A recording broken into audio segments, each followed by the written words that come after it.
Okay, back on the Sports Max Zone, we're going to talk some track and field now. It has been reignited, this discussion about overworking of athletes. Michael Johnson, the former world record holder for 200 and 400 meters, concerned that U.S. collegiate athletes will not be able to sustain top-level performances all the way to the World Championship in July. This is what Johnson said in a Twitter post earlier this week. College kids running fast, but a lot. SEC champs saw many doubling plus relays, still got regionals and NCAAs, all after a full indoor season. Those who carry those fast times to earn a USA team spot may be spent by world champs. That's why they often exit in the first round. Now, earlier this season, Leighton Levis spoke with Cherokee Young on this issue. Young, who represents Texas A&M University, is the fastest in the world this year in the women's 400 meters with a 49.87 clocking. She spoke specifically to whether she can maintain a high level through to the Jamaica Championship set for June 23 to 26. I most definitely think that I can come into trials refreshed after a heavy workload during the championship. It's just like another track meet. I don't think it's right to mentally tell yourself that you're drained from another championship, because stuff like that can affect your performance, because whenever you're competing and running, it all starts with your mental aspect. So if you have any doubt, that can definitely mess with your performance. So I definitely believe I can come into trials refreshed. Yeah, so Leighton Levy has spoken to several of the region's athletes competing in the NCAA system. We'll now hear his thoughts, plus those of former University of Texas 400-meter hurdler Danielle Dowie. Danielle and Leighton, welcome to the Sports Max Zone. Great to have you on an issue that, you know, has been discussed before. Interesting listening to Cherokee just now, because I found that in addressing the issue, she spoke about peaking for championships and you know, months after having to peak for another championship. But I think what Michael Johnson addressed was not only championships, but an entire season coming after a long indoor season as well. Can I start with Danielle Dowie, Double D? You were, you know, forced to go through this system. How difficult was that? And do you think Michael Johnson's comment is solid? Well, his comment is solid. It's an observation that is not new. A lot of people have made that observation. And listening to Cherokee Young from a former athlete perspective, I shared the same view as her, or as she when she was running, when I was running, that mentally as an athlete, you don't think about burnout.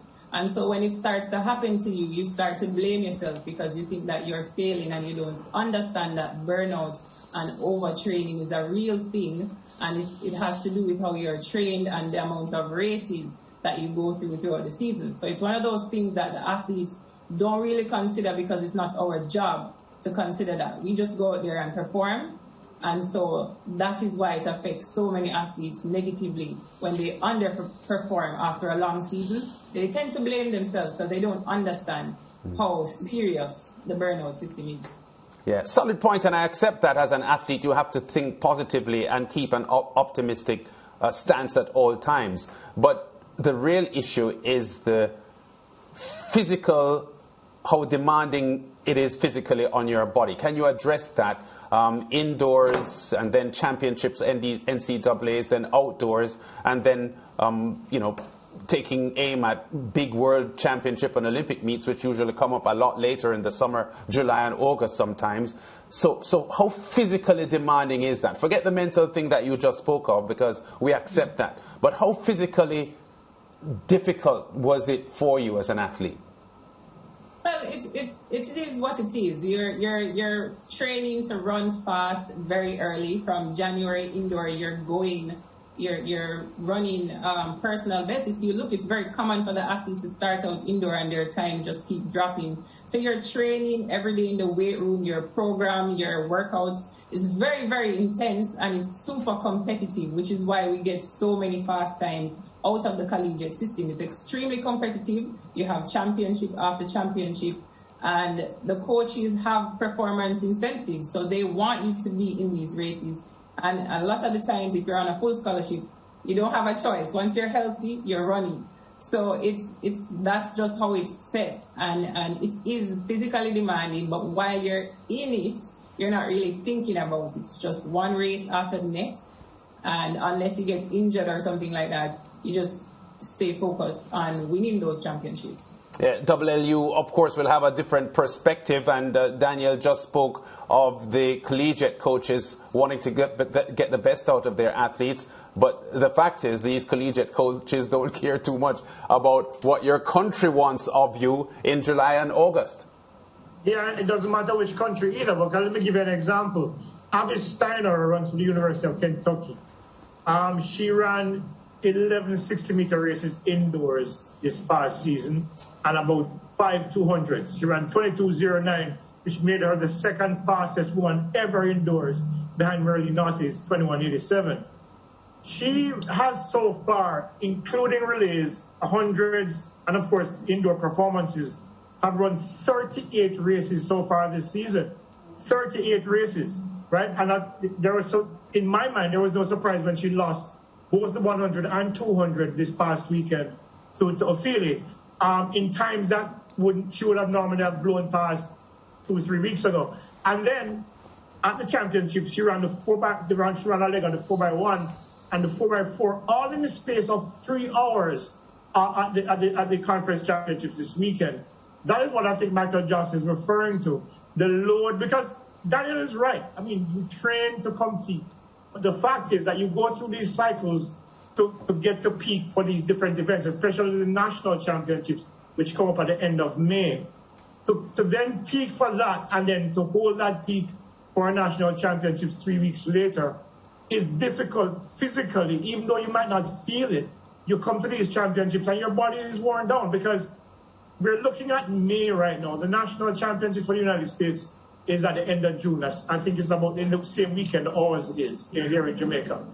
And she's already run 38 races. So by the time she gets to the national championship, she could very well be approaching 50 races, or maybe somewhere between 45 and 50 races going into the national championships. So even if she does make the U.S. team to Oregon this summer, chances are she's going to be done physically incapable of performing at a high level by the time the championships begin in July. That's simply what it is. Physically, it's just very difficult to do. Because let me give you an example. I think Moo, for example, last year, who won the Olympics, won the U.S. trials, of course, when I went and won the Olympic Games in a new American record.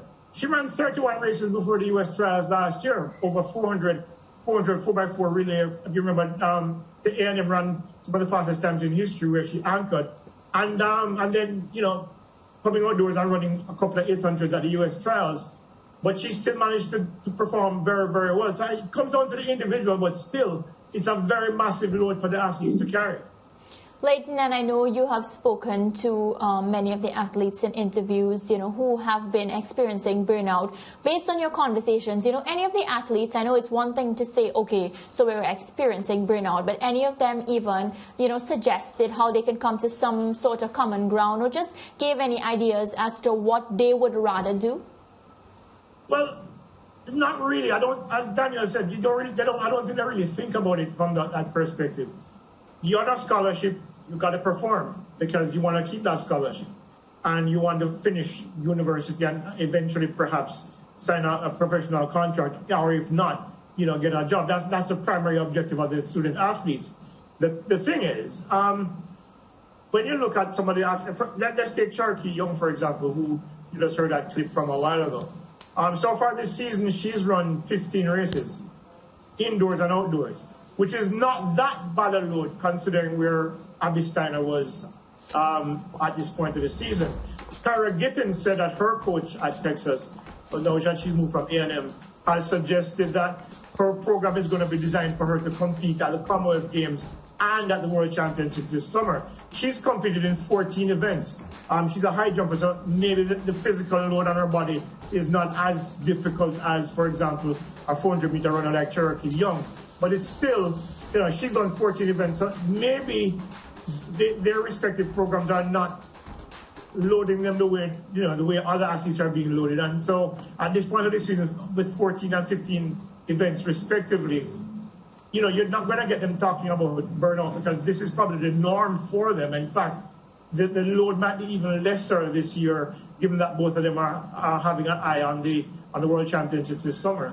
So no, short answer is no. The athletes don't even mention burnout. Yeah. Some suffer injuries, but beyond that, it doesn't come up. Yeah, but Danielle, is at the risk of asking if it's a real point to pursue, a scholarship arrangement between athlete and university, that's a covenant between those two. So the school wants certain obligations met, the athlete has to meet those obligations, and then the school has to provide the enabling environment for the athlete to be in shape to execute those obligations.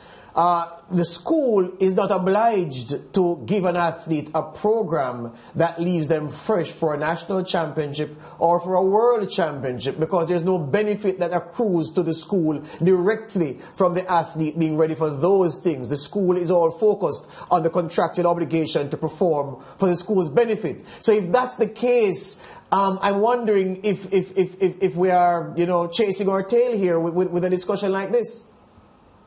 Well, definitely not. The schools they don't earn necessarily any money directly from athletes making world championships and Olympic Games, but they use it as one of their biggest marketing tools or recruiting tools to get more athletes in, and then they use those athletes to build their program. And one other thing is the goal is different for collegiate system. They specifically tell you that your conference championship, your regional, and your NCAA championship come first. Everything else is a bonus, and you are aware of that.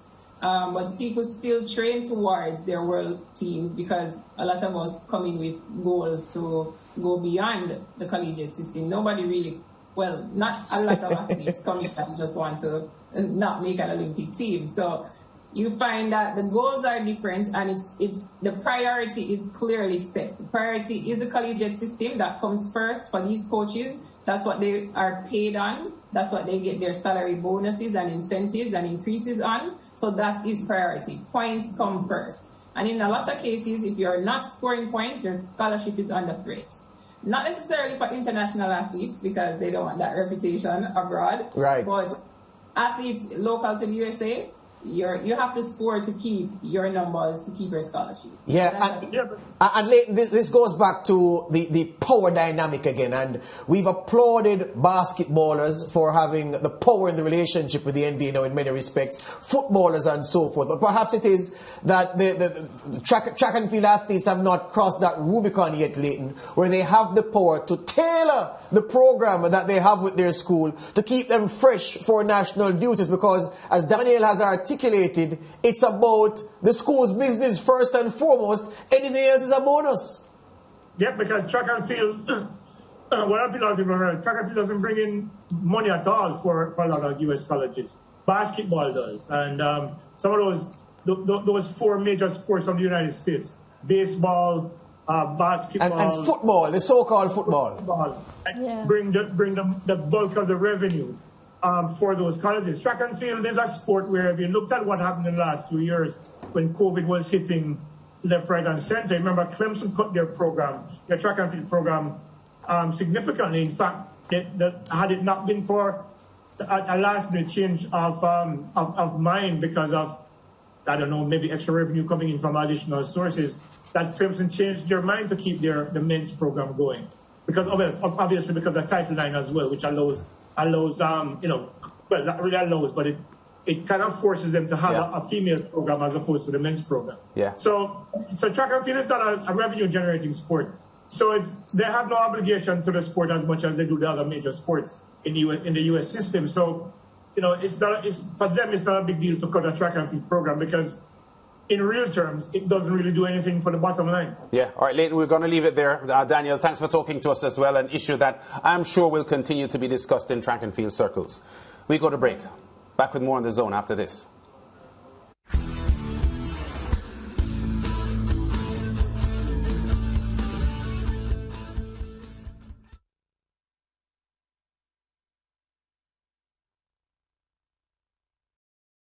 Thank you for watching SportsMax on YouTube. Don't forget to like, share, subscribe, and click the notification bell to stay informed.